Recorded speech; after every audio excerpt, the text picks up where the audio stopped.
We are talking today with Ben Cohen. Ben Cohen is the co-founder of Ben & Jerry's Ice Cream, which was acquired by Unilever in 2000. He also founded Business Leaders for Sensible Priorities and True Majority. He serves on the boards of Alter Eco, a fair trade food company, and Heifer International, an international development aid organization. And he is currently the head stamper at the Stampede, a movement that encourages people to legally stamp messages like "not to be used for bribing politicians" on U.S. currency in order to build the movement to amend the Constitution and get money out of politics. Ben, thank you very much for coming in and spending time with us today. Good to be here, Mike. So start out.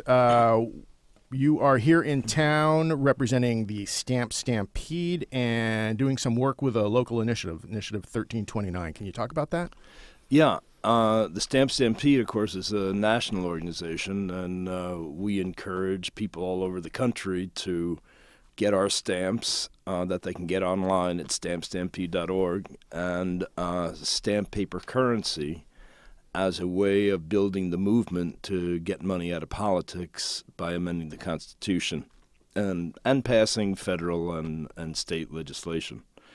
So we've got about 15,000 stampers around the country, and the amazing thing about stamping money is that each time you put a stamped dollar bill into circulation, 900 people see it. So if just one person stamps 3 or 4 bills a day, they'll create 1 million impressions over the course of a year. So it's very, very powerful. I mean, we call it monetary jujitsu, using money to get money out of politics.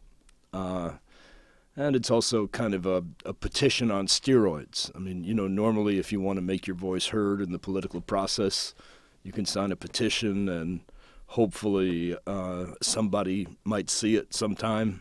But this way, you're making your point of view known, and 900 people are seeing it each time you do it. So that's quite powerful, and we got contacted by some of our stampers here in the state of Washington because they're working on getting this initiative on the ballot so that people can vote to say that, yes, they want the Constitution amended to say that corporations are not people and money is not free speech. And that would end up overturning the Supreme Court rulings that led to unlimited corporate money in politics. So it's there's about 600 volunteers, very highly engaged volunteers, and of course there's 3,000 others that have also signed on, and we're about 1/3 of the way to getting enough signatures to get it on the ballot, and the deadline is the end of June, so we got about a month and a half to go, and we need more people to visit the wamed.org website, wamed.org, and sign up to be petition to signature gatherers. We're going to be at Folklife all weekend, and the amazing Amendomatic Stampmobile will be there as well. Very good. So people can come and can they get stamps at the Amendomatic? You can put your bill in the amazing Amendomatic machine, and we stamp it there for free. It's a free service, and you can also buy stamps at the Amendomatic machine. We sell them for a donation. Now, printing or modifying currency is not illegal?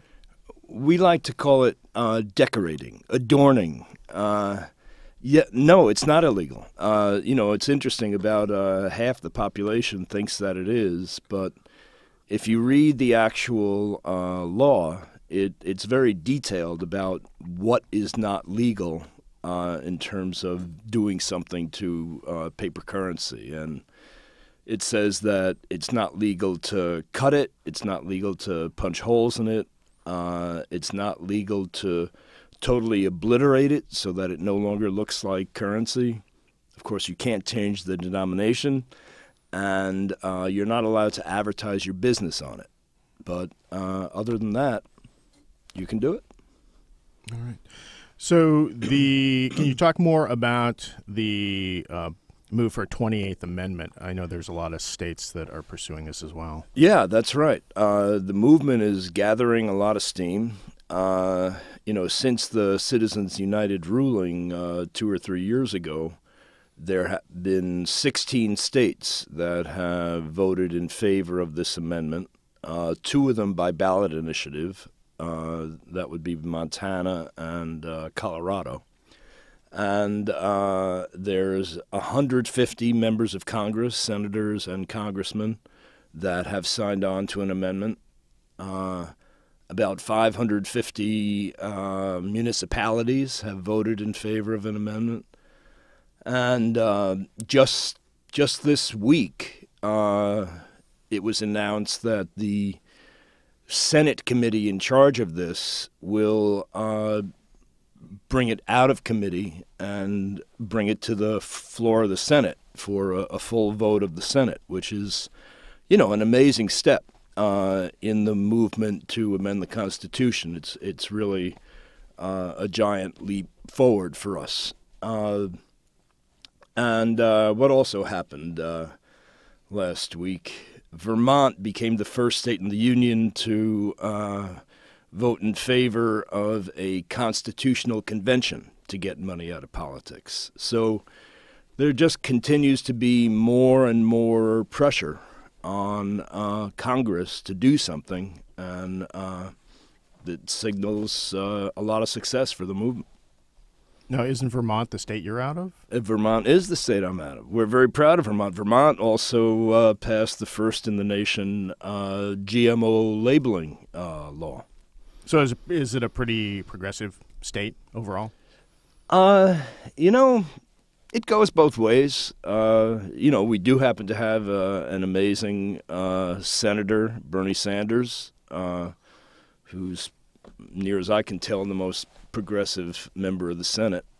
But we've had Republican governors, and there's both sides to Vermont. All right. So sticking with the 28th Amendment, so pursuing it from the state side, ideally the goal is to get 2/3 of the states signed on. Is that right? Yeah, I believe that's correct. Okay, and then the states themselves, then this goes to Congress eventually, or? Right. We need Congress to vote in favor of an amendment, and I think it's 2/3 of Congress that needs to do that, and then maybe 3/4 of the states need to ratify it. Right. Okay. So I'm just wondering about that in terms of with the upcoming potential Senate vote, if that didn't pass, if that would slow things down from the state pursuing it at the state level. I don't think it slows things down. I think that there'll just be more and more pressure on Congress. I mean that's the only reason why they're having this vote, is because there's been so much pressure on them already. Okay. So back up a little bit and talk about, you are, of course, most well known for being the Ben in Ben & Jerry's ice cream. So when did social justice issues start becoming important in your life? I think I've been concerned about social justice issues since I was in elementary school. I was a really good student up until 7th grade.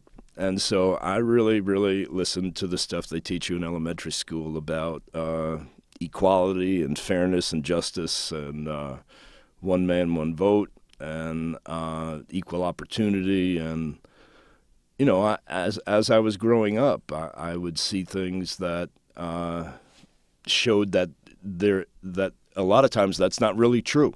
I grew up on Long Island, and sometimes I'd drive with my parents into New York City, and when you come over the bridge, you end up on this street that divides Harlem from Manhattan. And on one side of the street, you see poverty. You see, bombed out houses, and you see, derelicts, and you see, garbage in the streets. And on the other side, you see the most elegant, living conditions you can imagine. And, I would talk to my father about that and ask him why that is. And he'd say, well, they get less taxes from one side, and they don't, people on one side don't vote that much, so they don't give them such good city services. And, and then the civil rights movement happened, and, I wanted to be going down south with the Freedom Riders. My parents wouldn't let me go. So how did you incorporate that into your company, your ice cream company? Originally, it was not supposed to become a big business. It was supposed to be just a little homemade ice cream shop, and that's what we were going to do. And our plan was to do it for a few years and make $20,000 a year each, and then maybe after that we would become cross-country truck drivers.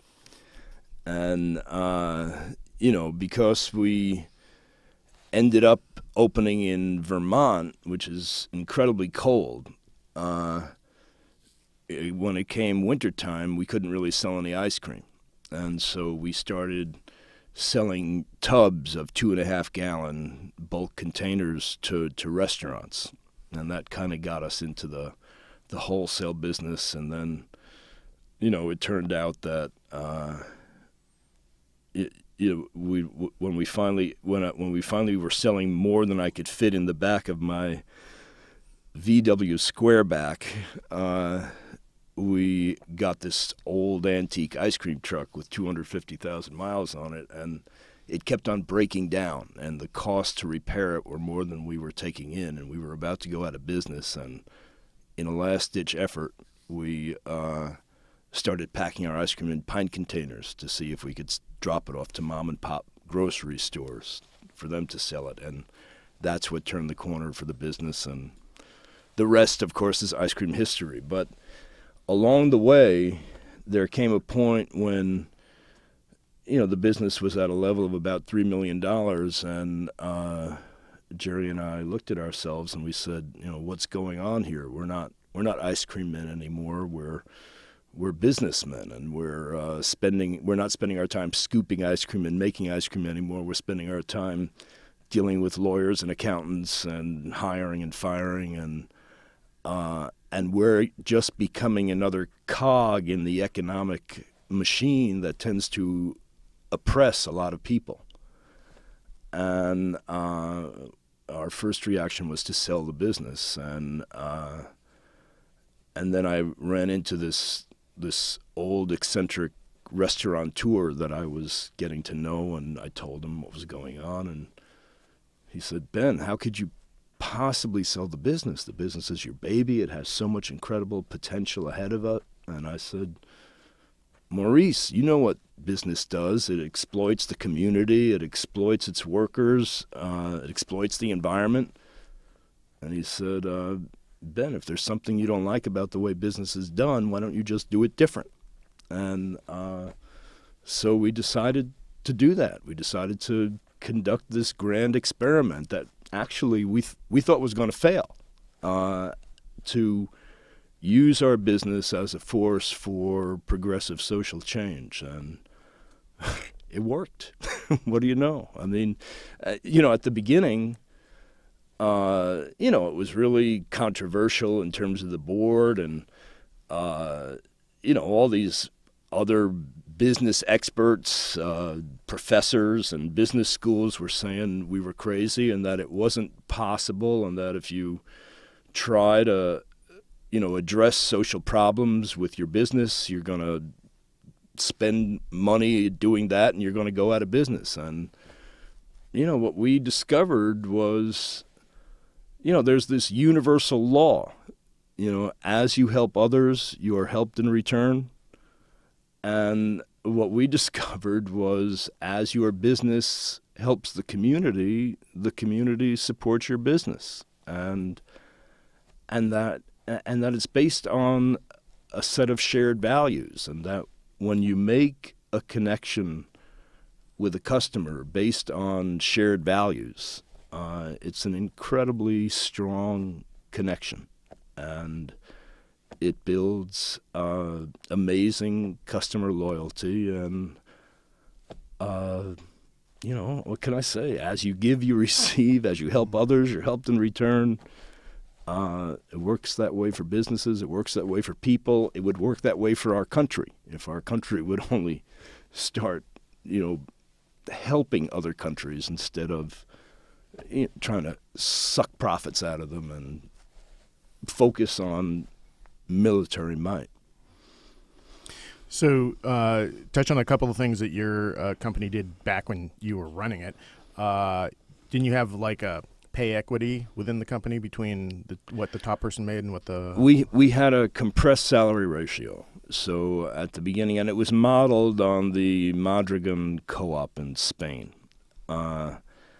Originally, we felt like it was outrageous that at the time, corporate CEOs were making 40 times what their line-level employees were making. And so we set up a 5-to-1 salary ratio, and then eventually it moved up to a 7-to-1 ratio, and now it's no longer in effect. But whereas when we first started in business, the ratio between line-level workers and CEOs was 40-to-1, it's now 400-to-1. So it's absurd. And you had, didn't you offer like stocks that Vermonters could purchase at some point? Yeah, that's right. When the company was at a point where it needed cash in order to get to the next level, which for us was to build our first real ice cream plant, we had all these venture capitalists that were coming to us saying, hey, business is doing great. We'd like to invest in it. We'd like to help you. And we decided that we didn't want to do that, that we wanted to find a way to use this need for cash to make the community the owners of the business, so that as the business prospered, the community would automatically prosper because they own it. And of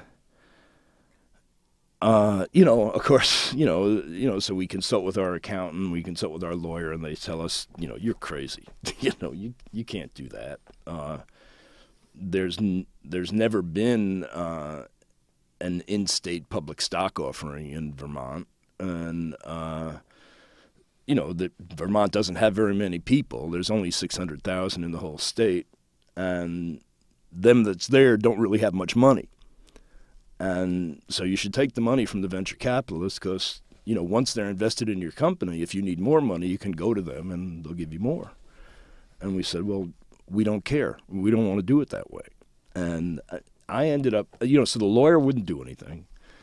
I ended up having to go to the state commissioner of banking and insurance who regulated stock sales by companies, and I told him what we were trying to do, and he said, well, it's never been done before, but there is this little section in the law here that, does make it possible for a company to sell shares, a large amount of shares, within the state of Vermont, as long as you don't go over state lines, because then it would be the SEC.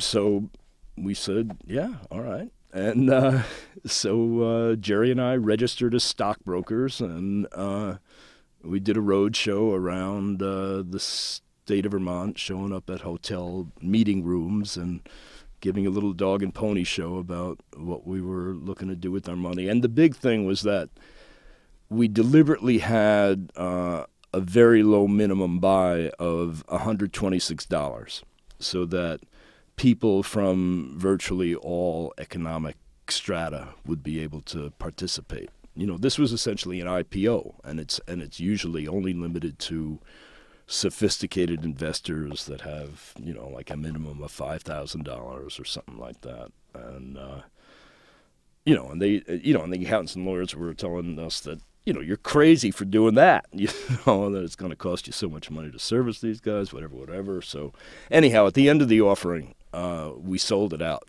and 1 out of every 100 Vermont families became an owner in Ben & Jerry's.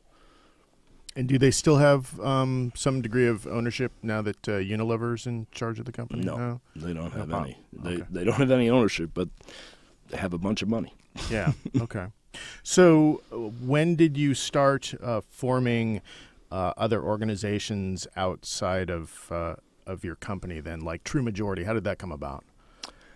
Well, after the sale, I started an organization called Business Leaders for Sensible Priorities that was became a group of 600 business leaders that were using their credibility and expertise to make the case that, you know, now that the Cold War was over, you know, the Cold War only ended 10 years before at the time, we're continuing to buy Cold War era weapons, and they're not needed anymore, and we could shift that money into social needs at no additional cost to the taxpayer. And that organization was in business, you know, its purpose was to make that point and try to influence national policy.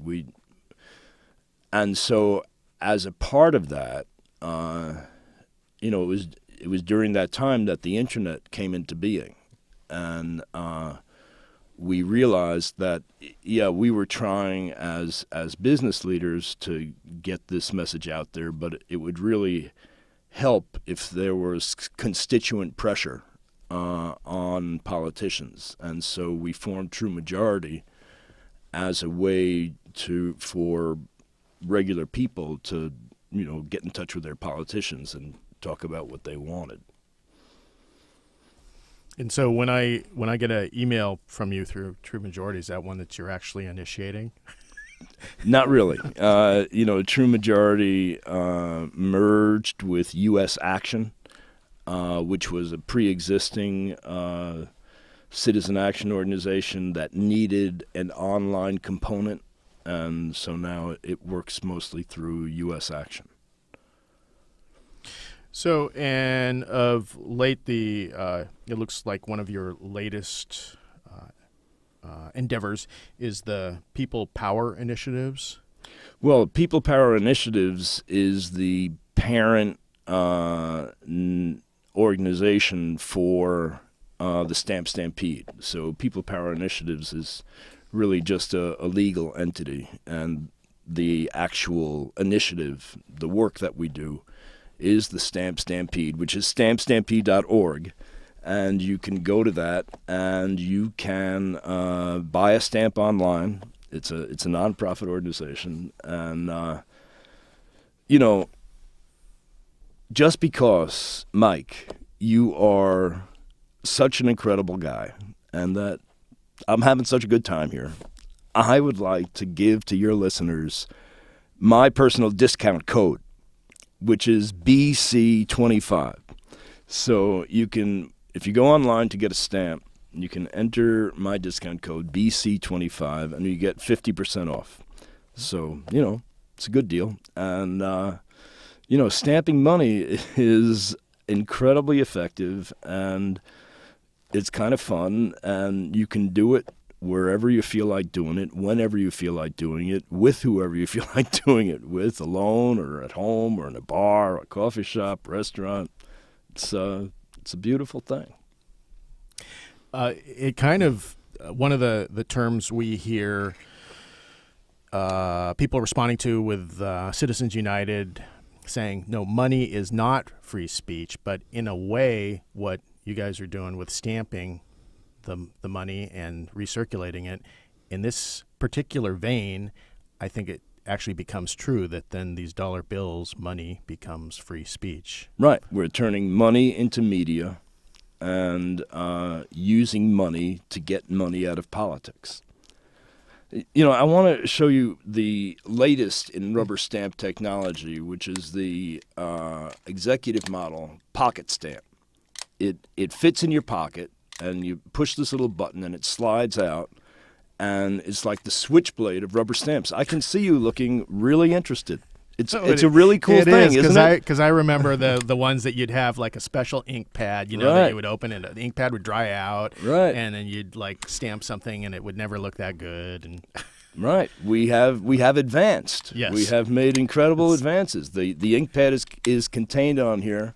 Let me show you how this works. Can I stamp this message on here? Yes, you may. Yeah. I'm going to stamp it right here. I'm stamping it on this thing, not a dollar bill, and I'm going to stamp the other one as well. This is the other saying that we've got, and there they are. That's how we decorate our dollars. Stamp money out of politics, amend the Constitution, stamp Stampede, and not to be used for bribing politicians. So these are self-inkers, then? These are self-inkers, exactly. How many bills will I be able to ink prior to having to fill her back up with ink? You know, the interesting thing for me is that I keep on giving these away to people, so I've never gotten to a point where it's ever run out of ink. But I tell you, there's a lot of ink in there. Yeah. And, you know, and then you can buy refill inks online at our place, and it's really good. All right, well, we were just about out of time. We're talking with Ben Cohen, of course, of Ben & Jerry's Ice Cream, and also Stampede.org. You are in town with the stamp, your vehicle. The amazing Amendomatic Stampmobile. It's kind of a giant Rube Goldberg money stamping machine. It's 12 feet high by 14 foot long. It's going to be at the Northwest Folklight Festival. And we're there with Wamend. There's going to be a lot of people from Wamend at the festival, all looking to just collect your signature on the petition to get this initiative on the ballot. Yeah, Initiative 1329, and Wamend, of course, standing for Washington Coalition to Amend the Constitution. So, all right, well, with that, we are unfortunately out of time. I want to thank you very much for coming in and spending time with us today. Great being here. Thanks a lot, Mike.